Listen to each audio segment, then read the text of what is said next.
These are the tales where hearts rebelled against tradition. Where love defied family names, status, even time itself. If you believe in such love, then subscribe to Forbidden Love Tales now. Because the next story might just be yours. Moonlight filtered through frost-laced panes, casting silver ribbons across the velvet-lined halls of House Morienth. The air inside the old castle was cold, silent, reverent, like a mausoleum waiting for the last breath of a forgotten bloodline. Shadows clung to every corner, and time moved like the drifting dust stirred only by the Duke's slow, heavy steps. Emilio de Morienth walked these halls each night, as if his boots could stamp purpose into stones long cracked by war and grief. He wore black not out of mourning, but because color no longer suited him. 33 winters weighed on his shoulders, but it was not age, it was what he carried that bent his spine. The screams of men dying in Spain. The smell of his father's blood on a winter floor. The last words of a younger brother buried without honor. He turned a familiar corner near the chapel corridor, where a tapestry of St. Therese hung still and regal, its threads faded by candlelight and centuries of silence. As always, he passed it without thought, until something stopped him. A sound. Soft. Barely there. A breath. His hand, cold and gloved, paused midair. He stepped back to face the tapestry fully. No servant should be there. No guest dared the east wing since the fire. That part of the castle was sealed, abandoned after flames ate its nursery and scorched its chapel floor. He had not walked it in 10 years. But something stirred behind the fabric. He reached out and brushed it aside. Behind the tapestry, a crack in the stone, no wider than a man's shoulder. Dust trembled in the torchlight. A forgotten servant's passage. He stepped in, boots crunching over old ash. The air grew colder with each step. The corridor was tight, breathing with stone. At the end, flickering light. He turned the corner, and stopped. There, crouched by a tarnished candelabra, was a woman. She wore no servant's uniform. Her shawl was threadbare, patched with mismatched cloth. Her fingers trembled around a stub of wax, flame casting amber shadows across her face. She gasped when she saw him, rising too quickly, too defensively. Her eyes went wide with alarm, yet something deeper lingered there, something older than fear. She was not beautiful in the way queens were painted. She was pale from cold, her cheeks hollowed by hunger, hair wild like a raven's mane left untamed. But her presence struck him like thunder, some forgotten instinct in his blood rose to attention. She looked like someone who had clawed her way back from oblivion and still carried the dust of death on her skin. "What are you doing here?" His voice was steel wrapped in frost. She flinched, clutching the candle tighter. I clean the records room," she stammered.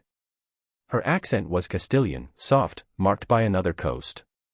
"Only sometimes. I didn't know this hallway still connected."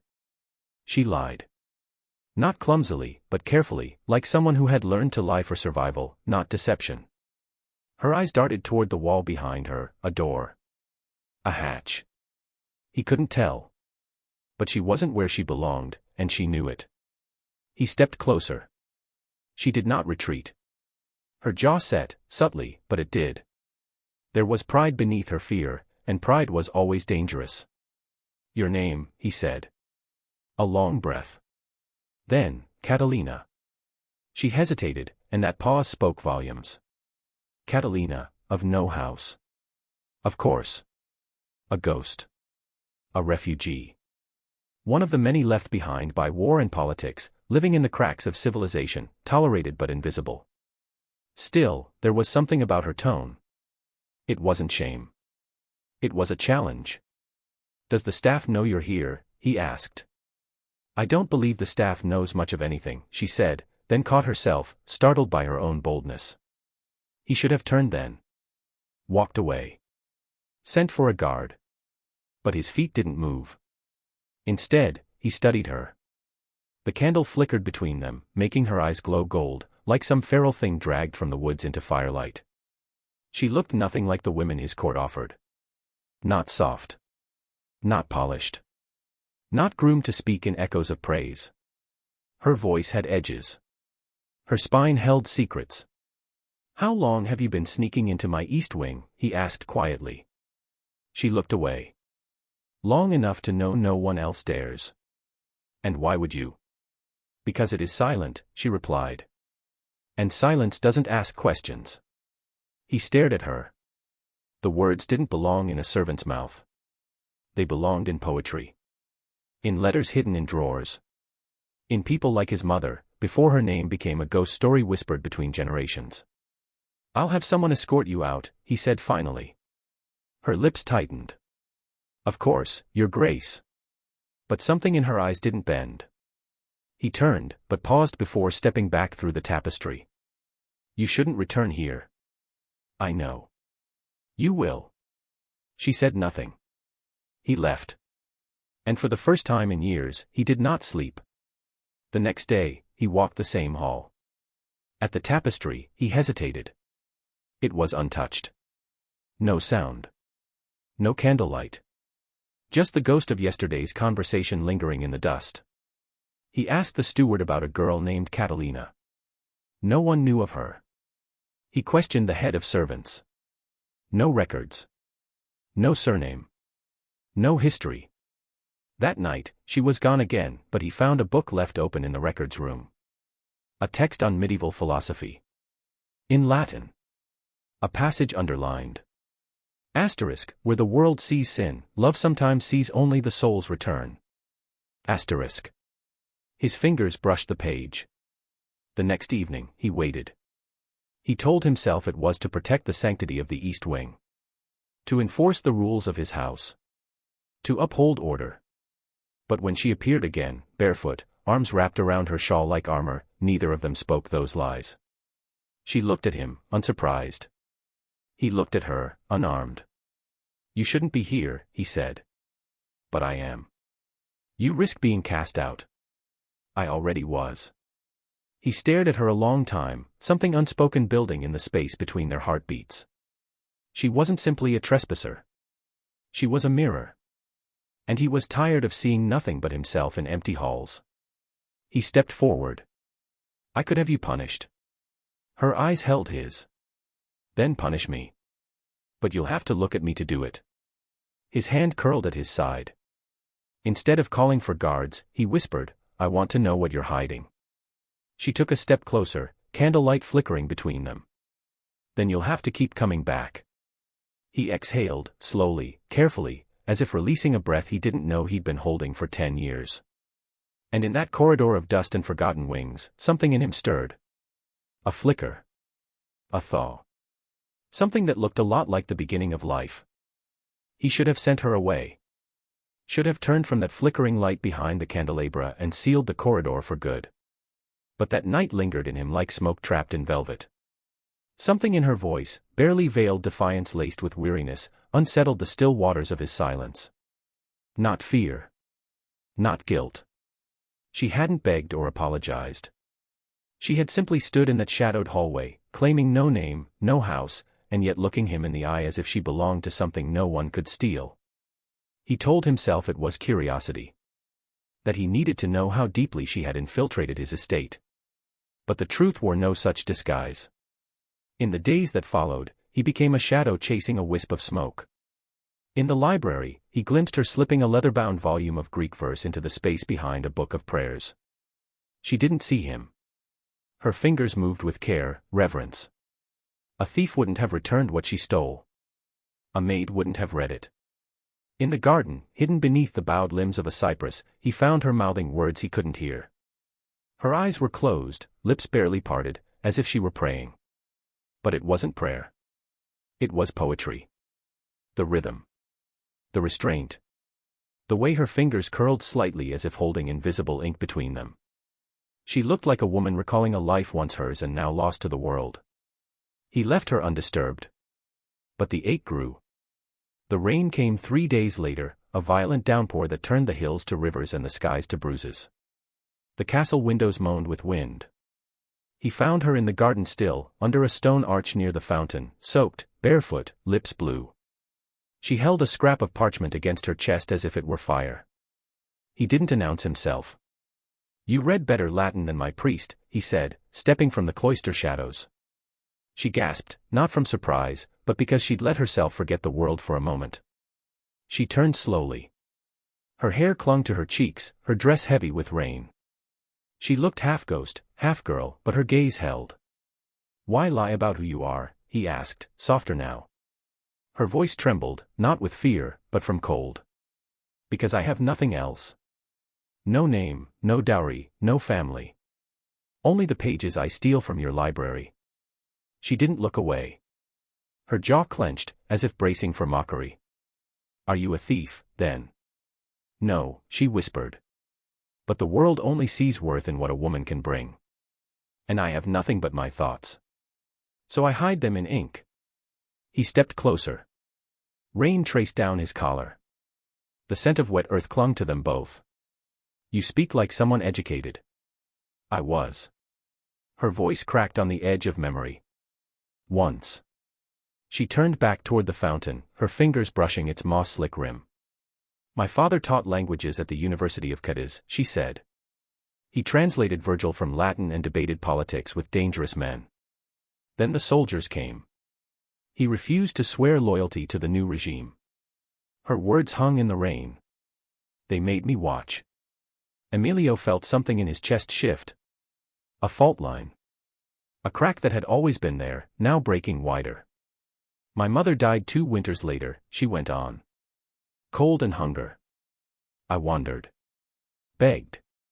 Then I found the convent near Altalira. I thought God would keep me. And didn't he? I spoke French. Read Voltaire. Questioned scripture." She gave a hollow laugh.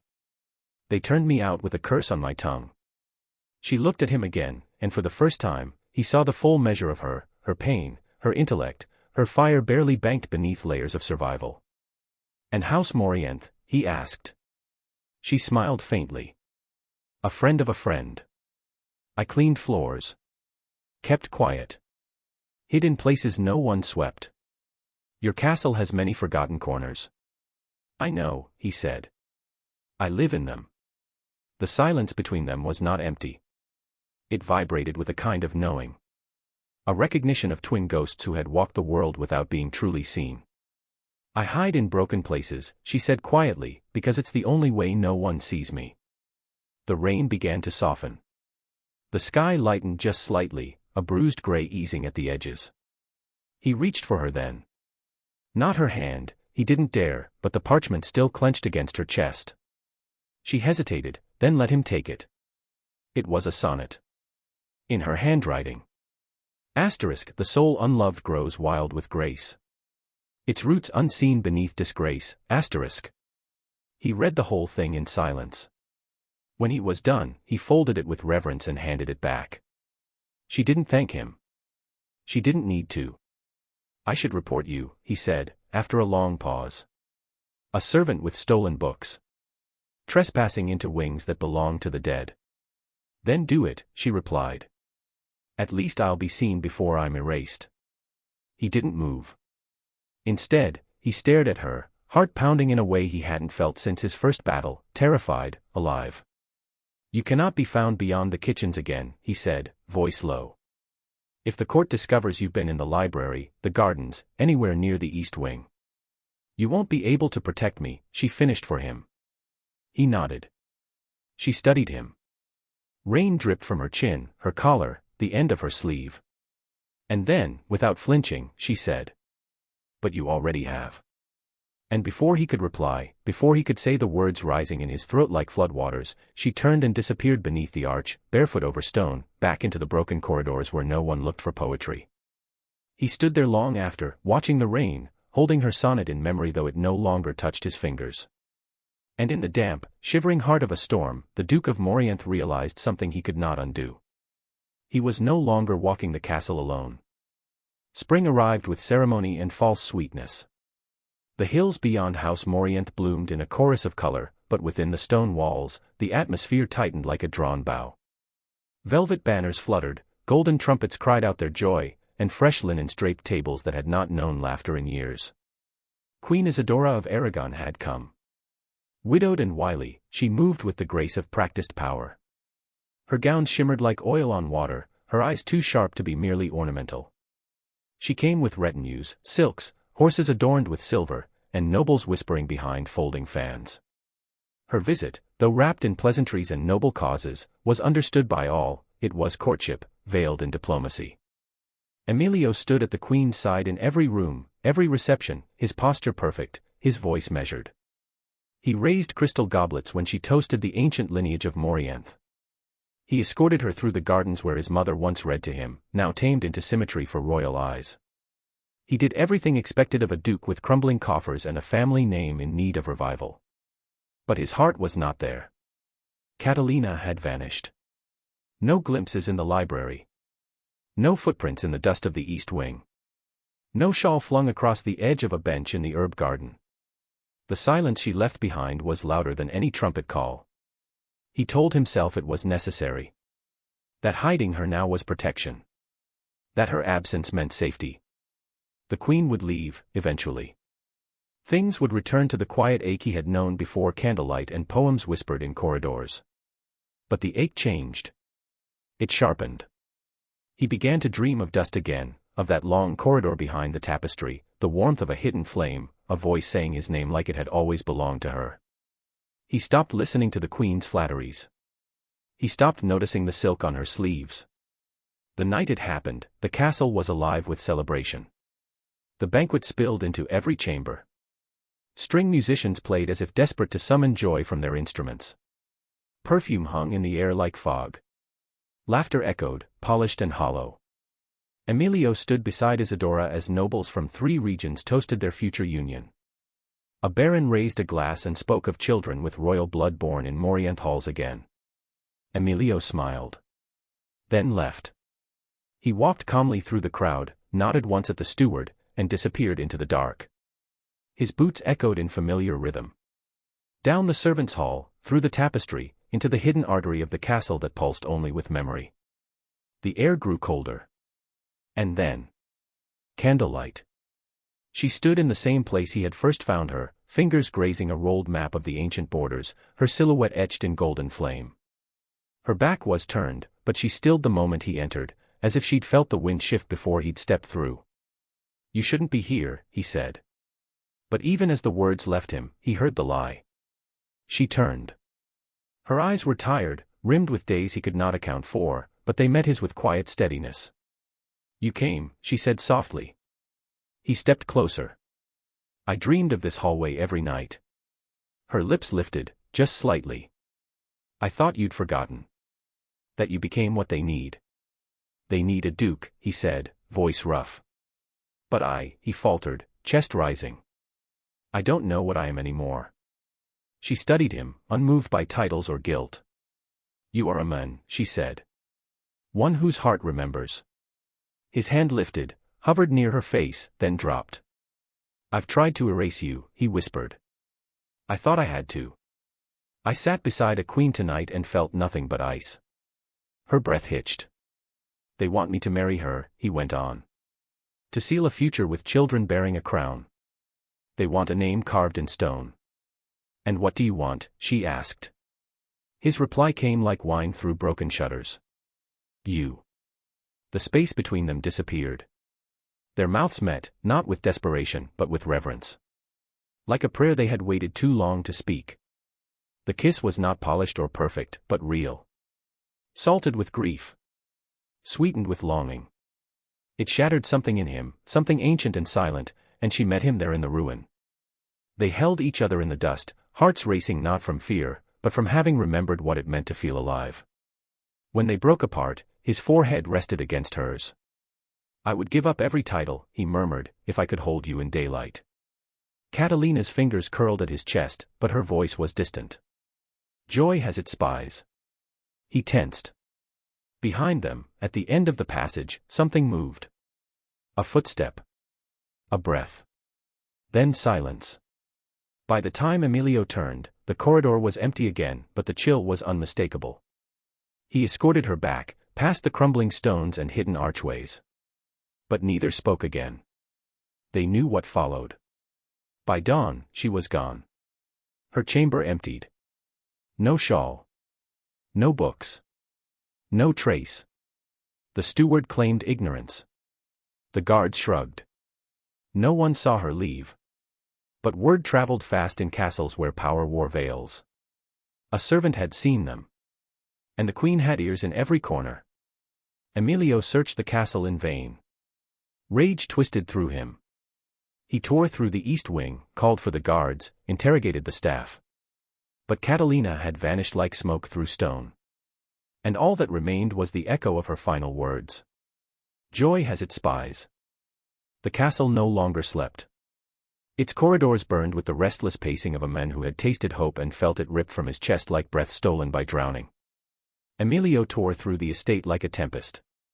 His voice echoed off stone, sharp with fury, breaking through the quiet obedience of servants who had long since learned not to meet his gaze. He questioned the staff. Demanded answers from trembling hands. Threatened guards who claimed ignorance. But there was no trail. No word. No Catalina. The silence around her absence was not natural. It was stitched together, too clean, too complete. It reeked of intention. 3 nights passed. And then, without ceremony, a folded note appeared beneath the door of his private chamber. The paper smelled of lavender and iron. The handwriting was delicate. Regal. Asterisk, the queen does not tolerate rivals. Asterisk. His blood froze. The weight of it was immediate. Final. Catalina had been seized. Removed with quiet precision under the cover of darkness and decree. No trial. No explanation beyond whispers of seduction, theft, treason. Charges manufactured not for justice, but erasure. She was to be sent across the sea, to a colony where no name, no memory, could follow. And he had done nothing to stop it. The hours that followed broke something in him. He stood for a long time by the cold hearth in his father's study, fingers clenched around the note until it dissolved into sweat and ash. Then he left. 3 days later, just as dawn broke across the eastern horizon, a figure appeared at the edge of the stables. A stableboy, no older than 16, face drawn, coat soaked from the marshlands below the cliff road. His eyes were wide, haunted. They stopped at the old watchtower, the boy whispered. The one by the sea. They didn't go further. I watched from the rocks. Emilio did not wait for detail. He saddled his own horse, bareback, and rode through the sleeping countryside as the wind pulled at his coat and tore at his heart. The path to the watchtower was overgrown, no carriage had passed in years. Trees had grown crooked with time, and the sea roared below like a beast trying to be heard. At the base of the tower, among the thorns and bramble, he found it. A single shred of her shawl, blue, tattered, caught in the thorns like a cry frozen in fabric. And below it, a stone. Smooth. Placed deliberately. Carved into it, the words. Asterisk, amor vincit omnia. Asterisk. Love conquers all. He knelt. No body. No blood. No sign of struggle. Just silence. His hand tightened around the stone until it pressed red marks into his palm. The ocean crashed below, indifferent, but something in the air shifted. Not finality. Not yet. She was not the kind of woman who disappeared without trace. Even her absence felt alive. Still, the world moved on. Queen Isidora returned to court, her visit declared a success. The nobles whispered of sacrifice. Of strength. Of necessary silence. She wore white at the next feast, as if mourning nothing at all. Emilio never attended. He sealed the ballroom. Cancelled every engagement. Turned away every ambassador. Guests stopped arriving. Couriers left letters unanswered. Morienth faded from conversation, a house trapped in its own winter. He let the roses grow wild. The garden where Catalina once sat, beneath the cypress, lips murmuring lost verse, he transformed into a sanctuary. And there, on a slab of black marble, he carved her name. Not the name of nobility. Just Catalina. And beneath it, in the same Latin etched onto that stone near the sea. Asterisk, amor vincit omnia. Asterisk. Years passed. War shifted borders far from his reach. Crowns rose and fell. Alliances frayed like silk in fire. But House Morienth remained untouched, forgotten by some, avoided by others. Each spring, the cherry trees bloomed in the garden where she once stood, and Emilio would walk alone through the blossoms, fingers brushing petals as if they were memory. On the 5th spring after her vanishing, as the air turned soft and the mountains shed their final frost, a carriage arrived at the back gate. It bore no crest. No guards. No announcement. The driver said nothing, only handed the reins to the steward and stepped away. Emilio was in the garden. He turned when he heard the steps, faint, uneven. And froze. A woman stood beneath the boughs of the tallest cherry tree, face shadowed by a sun-worn hood, hands trembling. She was thinner. Weathered. A faint scar traced the edge of her jaw. Her eyes were tired, rimmed with years he had not seen. But they were hers. She held a letter. Its seal, his own crest. He crossed the garden in 3 strides and dropped to his knees at her feet. He didn't speak. She didn't need him to. The letter slipped from her hand. He didn't catch it. He rose and pulled her into his arms. They clung to each other as if the world might vanish again if they let go. Her breath stuttered in his chest. His fingers buried in the back of her dress, gripping not fabric, but time itself. "I hid in the hills," she whispered into his neck. "Escaped the ship. They thought I drowned." He nodded, too full to speak. "I waited," she said. "For her to fall. For silence." Now there was no queen to defy. No court to shame. No decree to fear. Just a man and a woman beneath a bloom of pink petals, surrounded by a world that had turned quiet enough to begin again. They did not marry in a chapel. They did not make a spectacle of their union. They simply lived. He gave her the East Wing and called it hers. She reopened the archives. Taught the children of the staff to read, to question, to write truth into pages that could not be erased. He built no heirs. He built legacy, in gardens, in books, in quiet moments when her hand brushed his in the dark. Their love asked for no crown. Only a promise. Never again would it hide in shadows. And in that forgotten hill kingdom, long after the flags of queens had fallen and kings were names in dust, the story of the Duke of Morienth and Catalina of no house endured. Not as legend. But as truth.